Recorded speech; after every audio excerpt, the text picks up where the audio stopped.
Is 40 too old to start an acting career? This is the exact question I was asking myself about 9 years ago when I decided that life was too short not to give my dreams one more shot.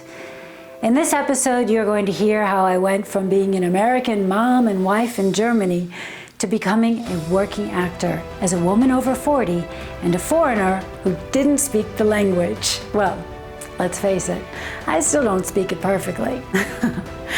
You'll also learn the stories of several other people whose names I'm sure you've heard who didn't get their big break until they were over 40. And you'll also discover the 3 things that give you an advantage as a mature actor. Are you ready? Let's go. Hello, Bold One, and welcome to Act Bold. My name is Anne Alexander Cedar, and I'm an American actor living and working in Germany. Now, I know I asked if 40 was too old to start an acting career, but if truth be told, I was 47 when I returned to acting, not 40. Well past the conventional expiration date of a female actor, and therefore technically with nothing to offer as a woman in showbiz.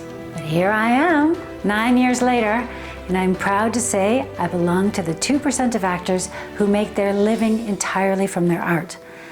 I'm not saying this to brag, but I am proud of what I've accomplished. I'm saying it so you know it's possible, because if I can do it, so can you. No matter where you are, how old you are, where in the world you are, it doesn't matter. Now, if you like content like this, make sure to hit the like and subscribe button. Your support really does help the channel. So, you want to know if my journey was easy, right? Hell no. I had to fight stereotypes, my own fears, and fierce opposition from well-meaning family and friends. Not to mention a little ridicule here and there thrown in for added flavor. I can't tell you how many nights that little voice of self-doubt, you know the one, would creep into my thoughts and start asking me, what are you doing? Why can't you just be happy with what you have? But I just couldn't. I wasn't happy. I wanted more. Ever since I was a teenager, I dreamed of being an actor. And I started my career as an actor. I studied acting. I was SAG-AFTRA and Equity. I had just gotten my SAG card, and I was earning enough money to quit bartending. Hell, SAG even paid my health insurance, and it was great effing health insurance. Life decided to put a fork in my road, and I wound up in Germany, married and pregnant. Don't get me wrong, I don't regret the detours I took. Not really. I have a beautiful family that I wouldn't trade for all the gold Oscars in the world. But just because I'm a wife and mother doesn't mean I'm not still a woman with hopes and dreams of my own. Hopes and dreams that I sat on for 17 years and then one day decided, I'm just not going to do that anymore. Why should I? My son was almost grown. My husband is grown. And the truth was, they didn't need me to take care of them anymore. They just didn't know it yet. Now, I'm not going to lie. It wasn't easy. Kids are adaptable, so my son had a pretty easy time of it. But my husband had a really hard time accepting that I was going to go full out in pursuit of an acting career. Our marriage almost got sacrificed to the acting gods. But it was a sacrifice I was willing to make so that I wouldn't spend the rest of my life regretting and wondering what my life could have been like if only I had tried. I knew that if I were to put my dreams on a shelf for him, I'd only end up hating myself and for being so weak and resenting him for expecting me to give up on my dreams. And that was the crux of it. I was at this point where if I didn't, our marriage was going to end if I didn't try for this. And even though it was on the brink of ending because I was trying, if he would just let go and let me try, not that people are in control of you, but, you know, as a family, as a couple, you have an obligation to the other person. But as I say, I knew we were on the brink of ending our marriage if he made such a problem about it. And it wasn't until he finally understood that I was past the point of no return that our old relationship died. And a new one was born. Anyway, it was a rough road, not gonna lie. Change is hard, but it's all good now. He's on board, and I have to say, he's also very supportive. So people can learn, you know? It was just hard for him because he was really scared, which I understand. But it's a time of change, and it's a time of change for both of you, and if you have a partner. And you have to help each other through it. So if you're thinking of taking that big scary leap into the unknown, I say do it. Don't let fear stop you. Make fear your ally, because it's going to follow you. I promise you that. So you might as well learn how to deal with it. You know what? Do you know what fear stands for? F-E-A-R. Face everything and rise. I don't remember where I heard that. I think it was Marie Forleo. But I think it's such a great acronym. You can do anything you set your mind to. I believe that with every fiber of my being.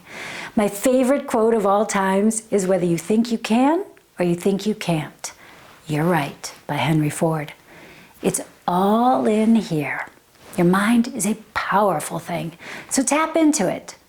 And if this resonates with you, type RISE in the comments. And if you enjoy this episode, make sure to hit the like and subscribe button. Take a screenshot and share it out on Instagram.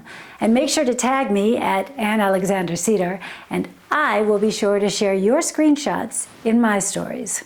Your support really helps to get the word out to as many people as possible, which in turn helps to support the content and keep it free.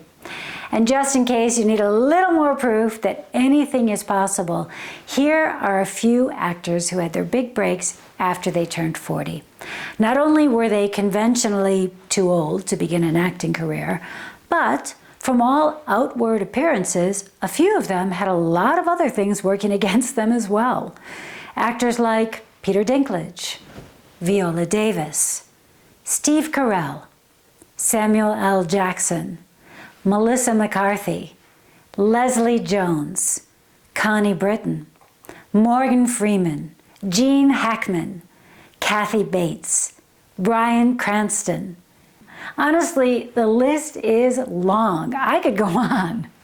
What you need to remember is that all that life experience that you're bringing with you is going to help you when creating believable characters. You are not a blank slate, and that's a good thing. There's nothing more compelling than seeing the life behind someone's eyes when they're on screen. Plus, you bring all those skills that you've been using all your life with you into your acting career. Were you a doctor? Hey, play one on TV and it's second nature. Lawyer? Ditto. Construction worker? You could do that shit in your sleep. Don't forget also that acting is a business. So many actors only concentrate on acting, but that's just part of the picture. There are 5 pillars to a thriving acting career: mindset, marketing, branding, networking, and community. Think about all the skills that you already have in a lot of these different areas. And there's one more benefit that a lot of mature actors bring to the table. Many of you are actually financially stable and can afford to get great coaches, take acting lessons, new headshots on a regular basis. All the things that younger actors struggle to pay for. That means if you find yourself deficient in one of the 5 pillars, you can go out and get the knowledge you need and the help you need to succeed. And lastly, not to be overlooked, because you're not so dependent on booking jobs to pay your rent, you are a lot more laid back about the outcome, which automatically makes you more attractive. Look, I'm not saying it's going to be easy. It's true, there are fewer roles, but there are also a lot fewer actors in the higher age ranges. Plus, I've found that the roles I get now are a lot more interesting and complex than the roles I was getting in my 20s. So to answer your question, no, 40 is not too old to become an actor, and neither is 50 or 60 or even 90. There is never a good time not to do something that sparks joy in your heart and gives you life. I am just so grateful for each and every one of you that you took the time to watch this video. If you like this episode and want to hear more content like this, type RISE in the comments and make sure to subscribe to the channel and share it out so that we can reach as many people who need to hear these things. In fact, you know what? Take a screenshot and share it out in your stories or feed on Instagram. I love seeing where you're all watching from. And make sure to tag me at Ann Alexander Cedar, and I will be sure to share your screenshots on my stories. It really does make a huge difference. And if you'd like to learn more about the 5 pillars and how to become a thriving actor, type RISE in the comments and either I or a member of my team will reach out to you and see if you're a good fit for my program. Until then, be bold and your beautiful self. See you on set.